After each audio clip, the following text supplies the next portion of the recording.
Hey, what's up everyone? This is Mike Gross at youtube.com/MG Free Guitar Lessons. I had a request for a Marilyn Manson song called Sweet Dreams. He didn't write it. It was written by that chick from the Eurythmics, I believe, Annie Lennox. But anyways, not a lot of parts to this song. And one thing I wanted to say about all the lessons that I've been doing up to now, with the exception of Jimi Hendrix Little Wing, is that one was an intro, just the intro to Little Wing. The other songs that I've shown you are complete songs, rhythms. Some are a mix between like the rhythm and lead, but not really any solos. So this is going to stay along that format. You'll have all the pieces of the song, and there's only two to this. And another thing, a point that I wanted to make is, in future lessons, what I was thinking about doing was showing you what effects that the guitar players are using, whether it's, you know, down to the detail of reverb, chorus, delays. This song actually, there's quite a few effects on it. There's a wah-wah pedal, and I don't think it's an actual manual one that you do with your foot. I think it's an auto wah that's already set. You can use either one, but I think that'd be kind of a cool thing to, because when you hear them, if little parts sound different, sometimes it's the effects, and this is a prime candidate for something like that. Okay, so the beginning of this goes like this. It's starting with a power chord, but he's picking through it, and it's index finger, 4th fret on the A string, 3rd finger, 6th fret on the D string. You're going to hold both those down, and you're going to, let me play the progression a couple times through, and then I'll break it down.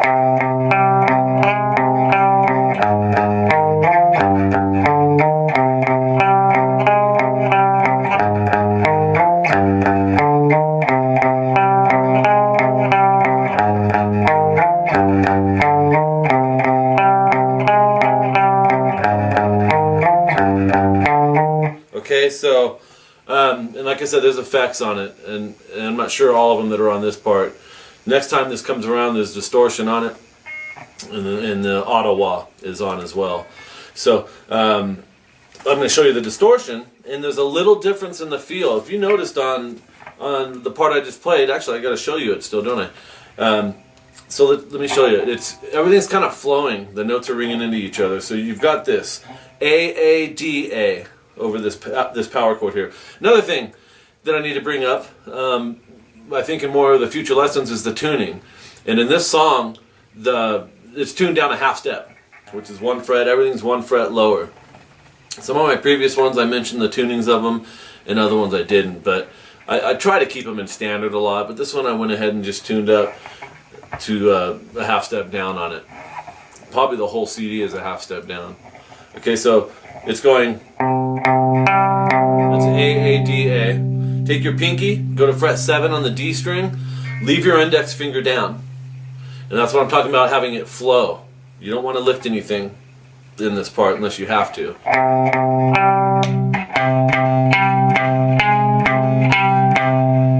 So, pinky does 7D. And then I go back and pick the A string that's being covered with my index finger on the 4th fret. So it sounds kind of like a chord, right? There's 2 notes still ringing there. That's what you want. Several of my private students that I've had, especially back in the day in the late 90s and stuff, or early 2000s, I showed this song to them. And I would hear this a lot.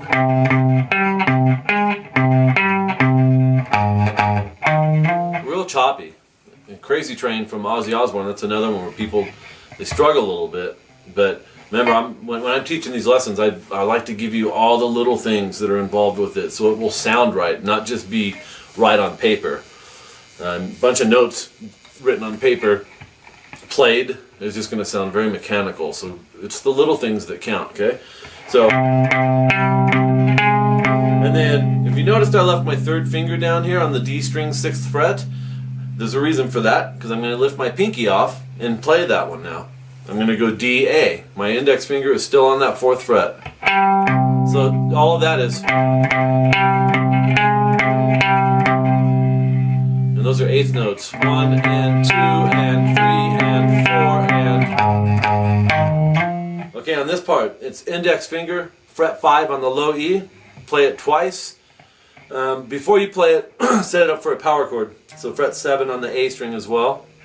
And go 2 times on the E, and then hit the A string there where you're pressing down with your pinky. And obviously this has to lift up, because the next part is a whole step ascending slide.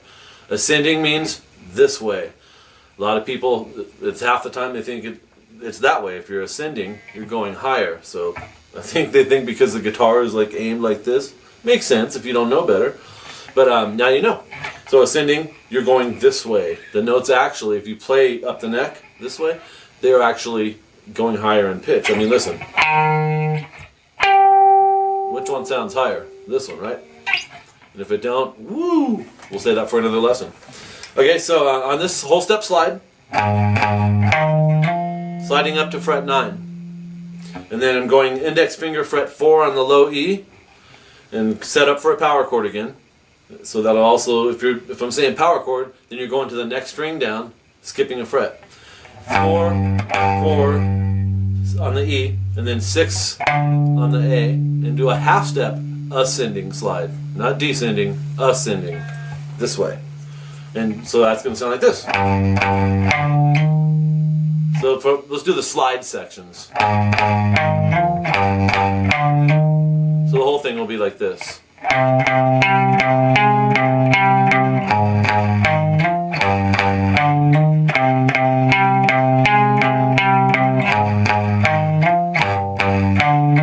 Okay, and like most songs that we've been doing, at least, there's 2 guitar players. So what'll happen, the auto wah kicks in, or if you have a crybaby wah wah or whatever type, you can manually do this. I suggest, if you're not super comfortable with the wah wah pedal, don't add it yet until you get comfortable with the actual riff we're doing. And you would hit the wah wah. This isn't showing my foot here, but you would tap it as an 8th note beat. So it's going wah wah wah wah wah wah wah wah. So every time you hit a note, your foot's coming down on that wah-wah pedal, and then you lift it right back up. Wow, wow, wow, wow. That's what your foot does. But like I said, we'll get more into that in some future lessons. So I've added distortion, and it's a little more not smooth now. It's a little more choppy. You want to lift the fingers as you go.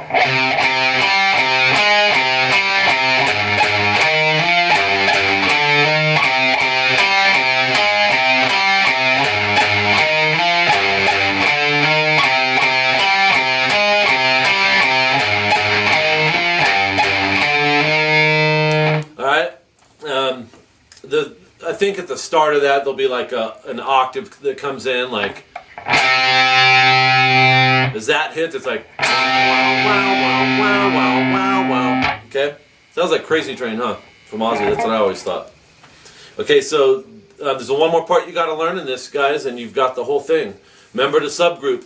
Every lesson I'll discuss subgrouping. Take it in pieces. One subgroup can just be this. Make that one.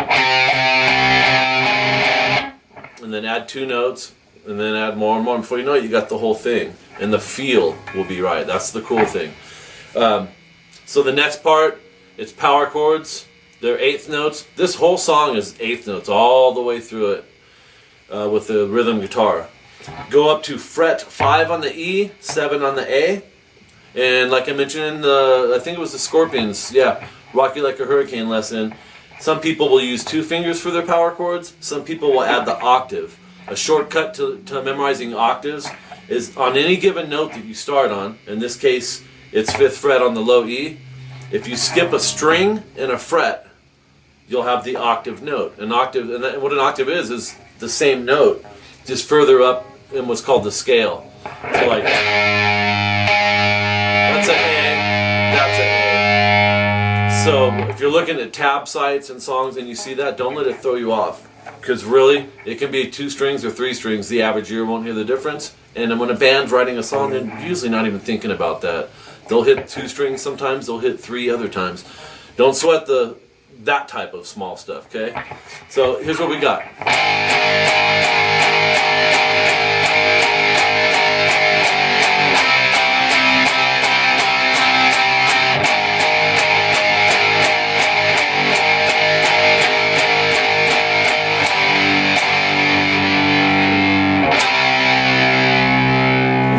chord that I hit, might be an octave with it. It's probably 3 strings. As that's being struck, it's starting back on this.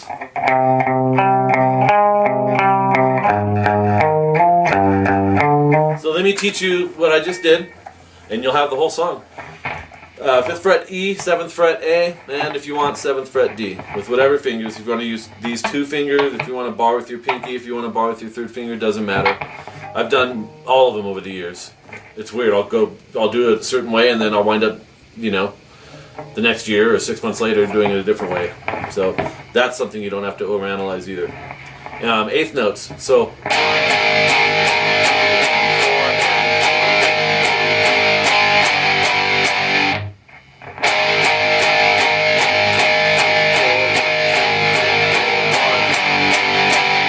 So 4, 8, 12, 13.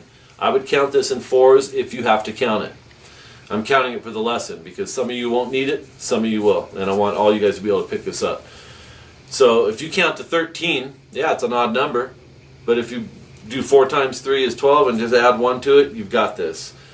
Okay, so let me do just the 13.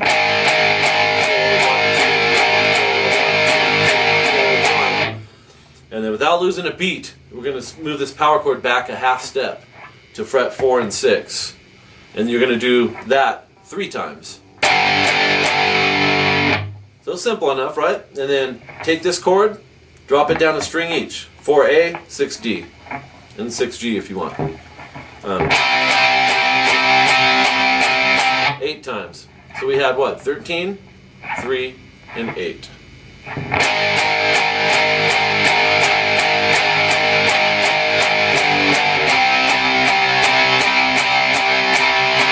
Actually, it'll be 9 on that second one, or when you switch strings.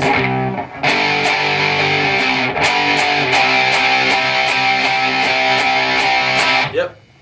So 9 times on those. And then you're back to the top 2 strings, the E and A.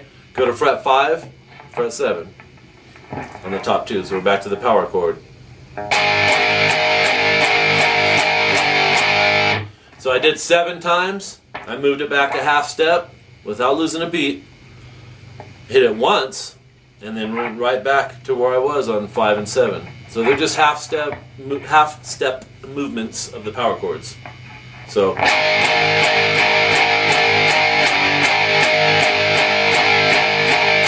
And then it's 8 times when you come back to this, okay?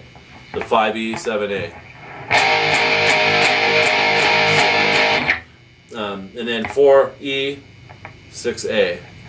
And now, actually no, the 8th note beat stops for a second. I lied. But it's simple, you just go. It's called half notes. 1 and 2 and. If you're counting 4 in a measure, half note gets 2 counts. 1, 2, 3, 4. We'll get into that stuff down the road too, quarter notes and all that, for you guys that want it. And then that rings for 2 counts after it.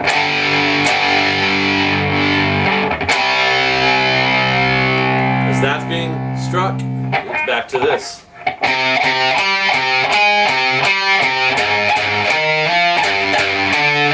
And that's the whole song, guys. I told you it's pretty quick, pretty short song. If you have questions, hit me up on youtube.com/MG free guitar lessons. And leave comments if you need help on any of the parts in here. Any questions. There's no stupid question when you're learning guitar. And I've had several students over the years afraid to ask, a question thinking I will think they're silly. And it's like, there's nothing too silly to ask. If it's going to help you over a hurdle, you've got the free lessons coming to you at no charge. You don't even have to know who I am, which a lot of you don't. And so ask me the question and let me help you with it. And that goes for any of my lessons. So, and if you're not subscribed to my channel, please subscribe to it. And because I've got videos coming a lot.